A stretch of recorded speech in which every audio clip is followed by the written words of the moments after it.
Hey everyone, ready for another deep dive? Always. Today we're tackling Vedanta, but with a twist. Ooh, I like twists. We're going to see how these ancient ideas can actually help us live better right now. Less stress, finding purpose, that kind of stuff. Sounds very applicable. It is. We've got some deep philosophical concepts to unpack, but also Hmm. practical tips, even real-world examples of how this stuff's being used today. Get ready for some serious aha moments, folks. Vedanta might have answers you've been looking for without even knowing it. Yeah, it's amazing how relevant this ancient wisdom still is, even in our crazy, fast-paced world. Okay, let's jump right in with something I think we can all relate to. Stress. Ah, tell me about it. Seriously. Who hasn't felt the pressure of modern life? Work deadlines, the constant social media stuff, just this feeling like we need to be doing more all the time. It's relentless. Totally. But here's the thing. Vedanta actually gives us a name for the root of all this stress. No. Avidya. It basically translates to ignorance, but it's not about, lacking knowledge, is it? No, not really. It's more about mistaking the temporary stuff, our bodies, our minds, our egos for who we really are. Oh, I see. We get so fixated on all these external things, jobs, relationships, stuff we own, Mhm. that we kind of forget our true selves, that deeper essence. Exactly. And because we're clinging to these external things, our happiness becomes dependent on them. Which, let's be real, is a recipe for stress. Because we can't control everything that happens outside of us, right? Right. And that's where Vedanta offers a seriously powerful tool, viraja, or detachment. Detachment. Okay, so I'm not picturing a hermit living in a cave, giving up all their possessions. What does detachment actually look like in everyday life? It's not about that, no. It's more about shifting our perspective. Like, think about it this way. You're playing a game of basketball.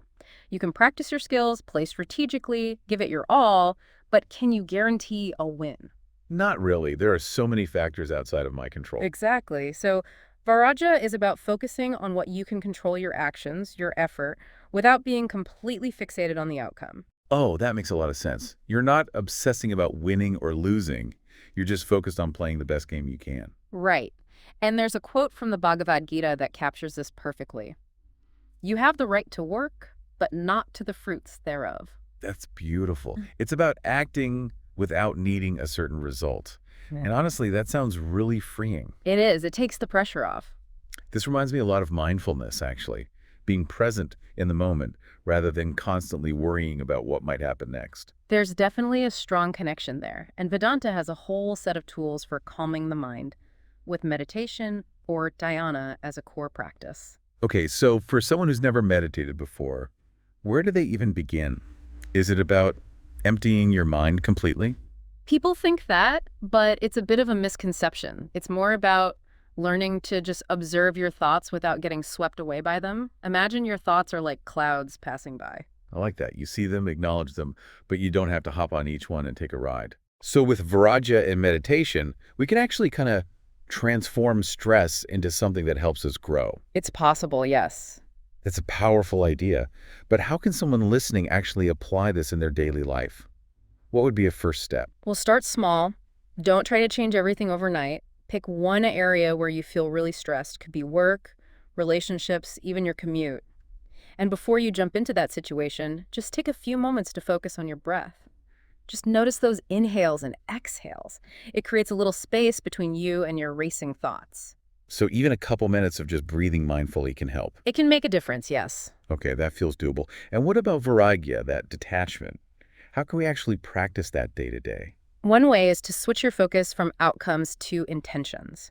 Instead of obsessing over the result, ask yourself, what kind of person do I want to be in this situation? What qualities do I want to embody? So instead of stressing about a deadline, you might focus on being calm, focused, really present in the moment. You're not ignoring the deadline. You're just choosing a different way to approach it.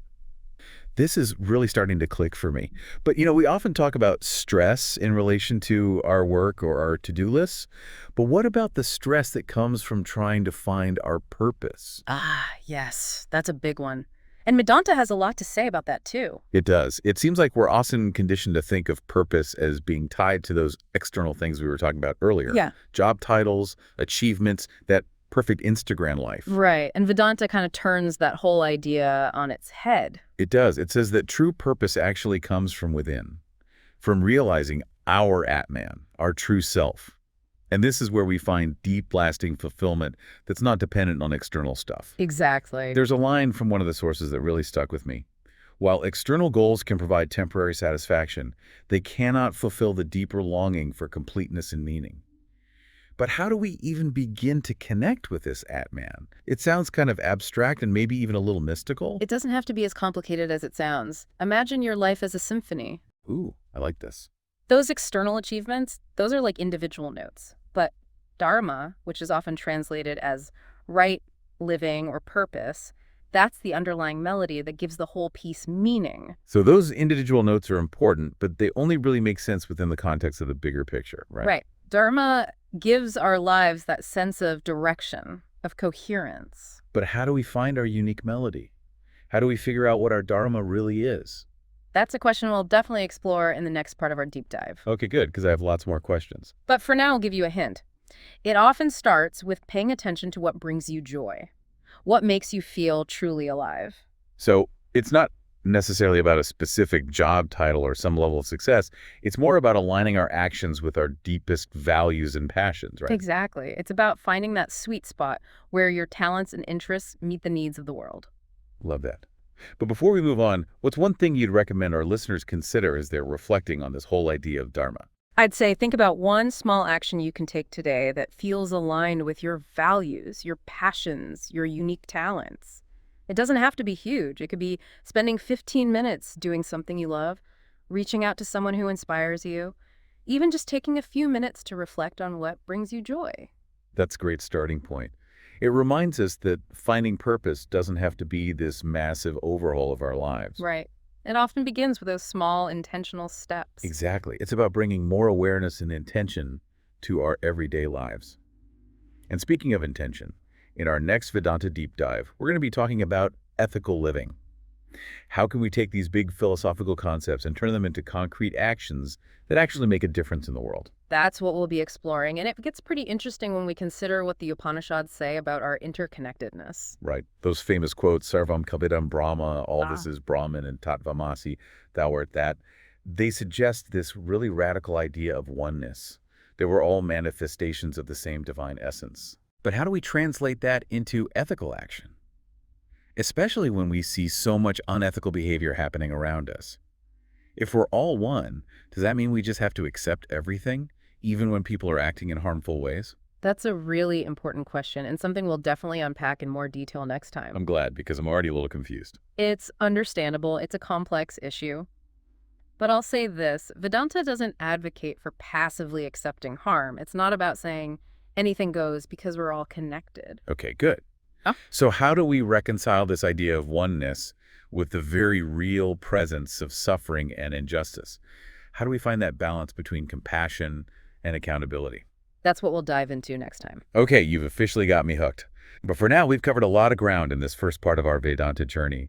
We've explored how it can help us manage stress in a whole new way, find that deeper sense of purpose, and even begin to think about ethical living in the context of interconnectedness. It's a lot to think about. It is. But it's exciting stuff, isn't it? Oh, definitely. It's incredibly rich and thought-provoking, and there's still so much more to explore. There is. So to everyone listening, make sure to tune in for the next part of our Vedanta deep dive. We're going to get into some even deeper territory. See you next time. Welcome back to our Vedanta deep dive. It's getting deep. It is. Remember where we left off? That whole idea from the Upanishads that we're all connected, like really connected, part of the same ultimate reality. Yeah. Sarvam Kalvinam Brahma Tatsivam Asi. It's mind-blowing stuff. But last time, we ended on a bit of a cliffhanger. We did. We were talking about how that squares with all the, well, bad stuff happening in the world. Right. If we're all one, does that mean we just accept everything? Even harmful actions? That's what I'm struggling with. Like, where's the line between understanding and, actually standing up against injustice? Such a good question. And it's a tension lots of people feel when they first encounter this idea. But it's important to remember, Vedanta doesn't say we should just passively accept harm. Okay, good. Because that wouldn't feel right at all. It wouldn't. So how do we hold that tension between recognizing our shared humanity, but also taking action when needed? Well, Vedanta offers a practice called karuna. It's often translated as compassion. Compassion. Okay, but compassion for someone who's, let's say, done something terrible. That can be really tough, right? Absolutely. Yeah. It's not always easy, especially when we're dealing with people who've hurt us or hold beliefs we find, really harmful. Yeah. How do we even begin to cultivate compassion in those situations? It's a process. But imagine this. You're walking through a forest, you come across a thorny bush.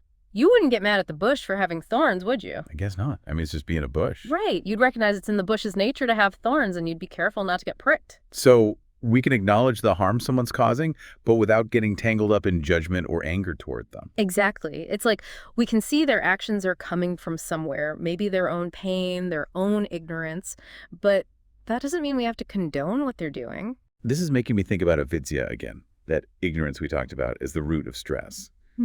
Could it be that a lot of unethical behavior also comes from that same place? Oh, absolutely. When we're disconnected from our true nature, from that spark of divinity within us, well, we're more prone to acting in ways that harm ourselves and others. So unethical actions, Sure.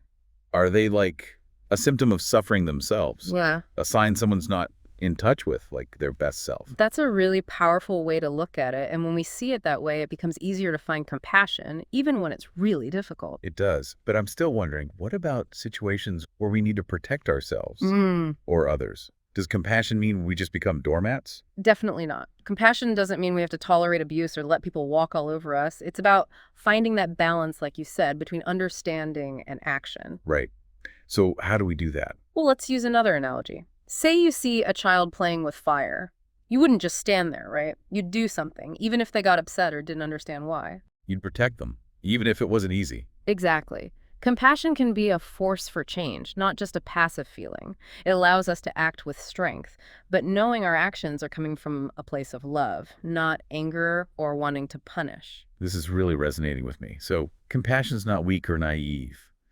It actually takes a lot of courage and wisdom to act from that place. It does. And it brings us back to that idea of dharma, again, aligning our actions with our true nature and what's good for the world. So in a way, ethical living is an expression of dharma.